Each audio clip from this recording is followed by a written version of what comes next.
This is Lecture 9B on equilibrium solutions of differential equations. Now we're going to talk about a very important topic, and that's these lines of equilibrium and the behavior of solution curves near lines of equilibrium.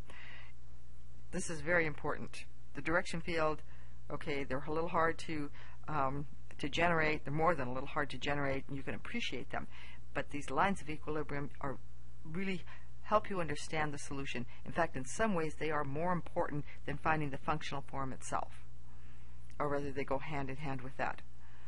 So what we're going to look now is at autonomous, that means the independent variable does not appear explicitly, first order, linear differential equations. So what makes it autonomous again? It's autonomous if the independent variable does not appear explicitly. It's autonomous. Linear if the function and the derivatives appear to first power only, and it's first order if the highest derivative is the first derivative. These are all we're talking about here is ordinary differential equations. So we have only one independent variable.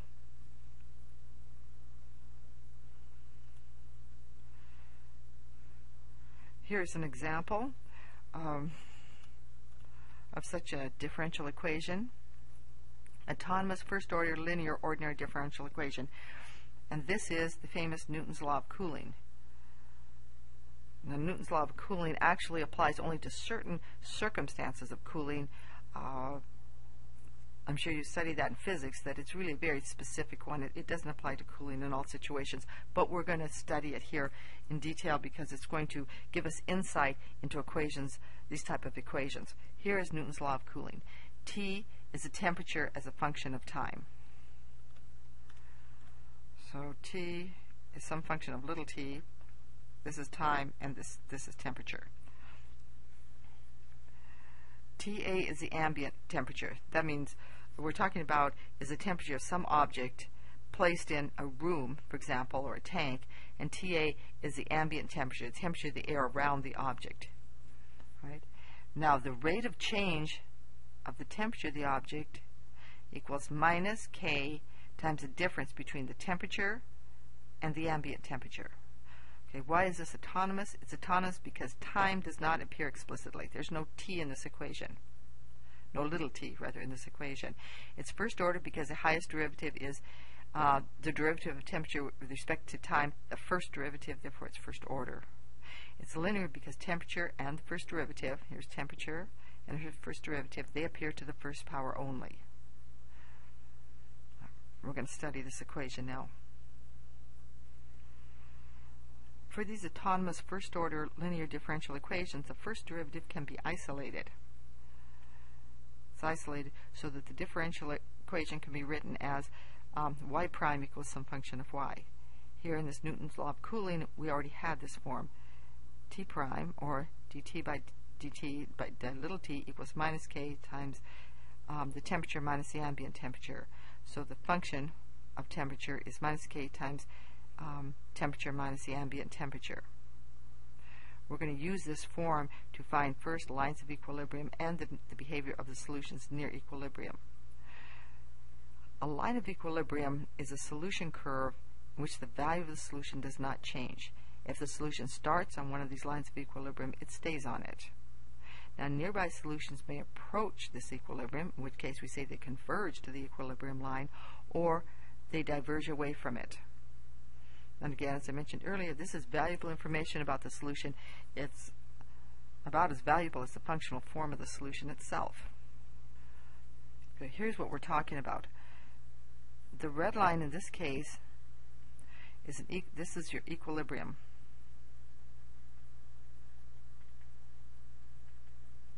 This is Newton's law of cooling, but we're going to derive this in a minute. Okay, so here's the temperature, and here is time.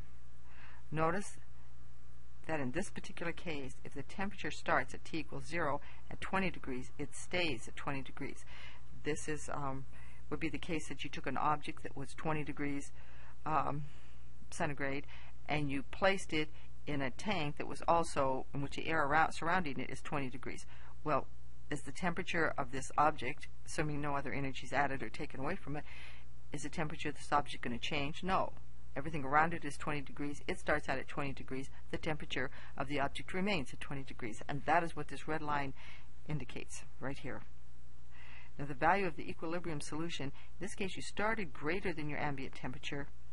These show the lines, the solution curves converging down to the equilibrium solution. They don't go below it. Sometimes it can wiggle around it, but basically they're converging to the solution. Here you started less than the ambient temperature, and now the solution lines creep up towards equilibrium. So now you have nearby solutions converging towards your equilibrium, and here's your equilibrium line. This is what we're talking about. The first thing we do is use our differential equation to construct these lines of equilibrium. Right? And these lines of equilibrium, again, oops, got the wrong marker. So what we have is some derivative, we'll just use this derivative, is some function of t, and the ambient temperature, of course. Okay. Along the line of equilibrium, this first derivative is equal to 0. Okay, right? So if I have there's y, or t, I guess we use t, and time. So if the solution curve is a straight line starting at ta, then along this line the first derivative, and that's how we find the lines of equilibrium. So let's look at Newton's law of cooling, and here we have the form the first derivative equals this function. Now I want to find the points where the first derivative is 0, so I set this equal to 0 and solve for t, for which the first derivative is 0. That occurs when t equals ta. That's what we discussed before. So if your temperature is equal to the ambient temperature, the temperature of your object will not change. This is the lines of equilibrium. In this case, there's only one equilibrium line, and that is t equals ta, when the temperature of the object is equal to the ambient temperature. Now we're going to look at values or solutions near the equilibrium. We found the equilibrium. We want to see what happens near it. So we look at the first derivative for cases in which the temperature starts out greater than the ambient temperature.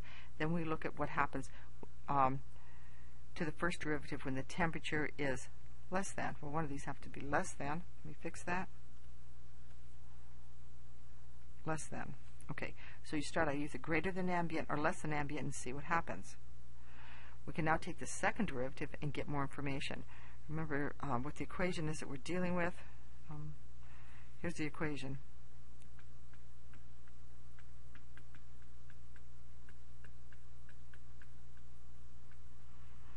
Let's take the second derivative. We take the second derivative, we get minus k times, taking the second derivative gives me minus k times the first derivative, but I know what the first derivative is. The first derivative is minus k times t minus ta, so here I have the second derivative. So if t is equal to ta, then the second derivative is 0. Okay? So here t, well, it's really double dot, is equal to 0. If t is greater than ta, remember k is squared, there's no negative sign. Now the second derivative, there's two dots for that, is greater than 0. And if t is less than ta, then the second derivative is negative. Okay, so if t is greater than ta, then the curvature is positive. If t is less than ta, then the second derivative is less than 0, meaning the curvature is negative. So we can use that to sketch out what happens to these curves. Here's a summary. Somebody did a little too much cutting and pasting of a mistake.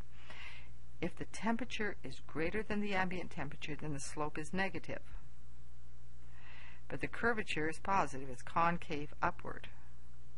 So if the object starts with a temperature warmer than the ambient temperature, then its temperature decreases, but the curve flattens out because it's concave upward to make a concave upward curve as it approaches the ambient temperature. If you start out colder than the ambient temperature, then the slope is positive, meaning that your temperature is going to be increasing. However, the curvature is concave downward, so these curves will tend to flatten out also to make a concave downward curve as the temperature approaches the ambient temperature. There's some additional vocabulary for these situations. If the nearby curves, which is what we were talking about, converge to the equilibrium line, then that equilibrium is called a stable equilibrium. Sometimes it's called a sink. And the example here for Newton's law of cooling, the ambient temperature is a stable equilibrium. So on the other hand, if the nearby solutions diverge away from the equilibrium line, then the equilibrium is called an unstable equilibrium. Sometimes it's called a source. So now we're going to look again at this graph for Newton's law of cooling. And here was our differential equation. In case you've forgotten it, I'll write it down here. The first derivative of temperature with respect to time, and this is time, and this is temperature, is minus K times the difference between the temperature of the object and the room or ambient temperature. Now we said that when T is equal to TA, then the first derivative was 0. This is an equilibrium solution. So here, let's say the room temperature was 20, that is a 20. Then if the solution starts here, if the object starts at 20 degree temperature in a 20 degree temperature room or tank, then it does not change its temperature, and that's the equilibrium line. Okay. So it's a straight line because the slope along it is 0. It's a horizontal line rather, since its slope is 0. Now, let's say you start with a temperature greater. T is now greater than the ambient temperature. In particular, it's greater than 20 degrees. Then these solutions, the first derivative was negative, but the second derivative was positive. So you have concave upward decreasing lines. And this is what you're seeing right here. So the concave upward, but the temperature is decreasing. It's decreasing towards this equilibrium. Now we look at the other case where T is less than the ambient temperature. In these cases, the first derivative was positive. I have to write up here now. But the second derivative was negative. That means you're going to have concave downward lines, but the slope is going to be increasing. So here's what you get. You have this positive slope, but you have this negative curvature. So this is a stable equilibrium. Got the I first. Okay, so T equals TA is a stable equilibrium. If you start off hotter than room temperature, this object starts off at the temperature greater than the room temperature, then its temperature will decrease towards the ambient temperature. If it starts out colder than room temperature, then the object will heat up. So that's all expected, but now you see what it looks like. Note this diagram well, kind of get this in your mind. You'll see this over and over again. You'll see it with circuits in many other situations. So you have an equilibrium line and nearby solutions converging to it.